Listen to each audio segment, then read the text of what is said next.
కోర్టుల మీద కోర్టుకు పోయి న్యాయస్థానాల మీద రిట్ పిటిషన్లు వేసి పదవిని కాపాడుకునే ఈ మాజీ మేయర్ సురేష్ బాబుకు బుద్ధి రావడంలే.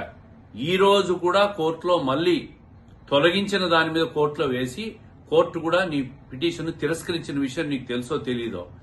ఒక మహిళ, ఒక మైనారిటీ మహిళ డిప్యూటీ మేయర్ గా ప్రభుత్వం నుంచి ఆర్డర్స్ వస్తే దాన్ని కూడా అడ్డుకొని వాళ్ళ మీద కూడా ప్రెషర్ చేసి ఛార్జీ తీసుకోకుండా పదవి కోసం పాకులాడుతున్నది నువ్వు సురేష్ బాబు.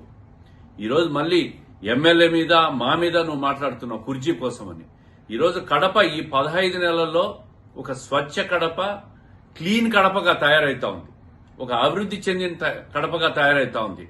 ఒక దౌర్జన్యాలు, అక్రమాలు, దోపిడీలు లేని కడపగా తయారైతా ఉంది. మీ హయాంలో గత 5 సంవత్సరాల మీ పరిపాలనలో వ్యాపారస్తులను బెదిరించి ప్రతి చోట భూ పంచాయతీలు చేసి, పోలీస్ స్టేషన్లలో భూ పంచాయతీలు చేసి నువ్వు నీ మాజీ ఎమ్మెల్యే ఇద్దరు లక్షలు కోట్లు కూడబెట్టుకున్నారు. ఈరోజు బుగ్గంక క్లీన్ చేస్తే దాన్ని కూడా ఓర్చుకోలేక దాంట్లో కూడా అవినీతి అంటాడు. పోయి కంప్లైంట్లు చేసుకుని విచారణ చేయించుకో. ఉపాధి హామీ నిధులు పెడతారా దాంట్లో? మీకేమన్నా కామన్ సెన్స్ ఉందా?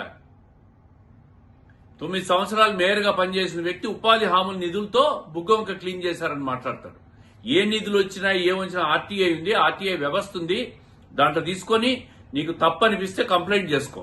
అంతేగాని పదవి కోసం 6 నెలల నుంచి పిటిషన్ల మీద పిటిషన్లు వేసి నిలుపుదల చేసుకుని దాన్ని అన్ని రకాలుగా ఆ పదవిని కాపాడుకొని దానికోసం తాపత్రయపడుతున్న నువ్వు ఈరోజు నువ్వు చేసిన తప్పుకు ప్రభుత్వం నిన్ను తొలగించిందంటే ఈ రాష్ట్రంలో ఏ కార్పొరేషన్ లో కూడా మేయర్ను ఈ 70 సంవత్సరాల్లో ఏ కార్పొరేషన్ మేయర్ను కూడా ఎక్కడా తొలగించలే.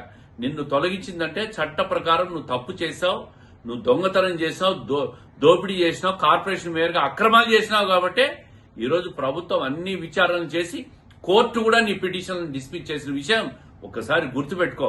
సిగ్గు నీకుండాలా సురేష్ బాబు గారు, నీకు సిగ్గుండాలని చెప్పి ఇంకొకసారి ఇట్లాంటి మాటలు మాట్లాడొద్దు.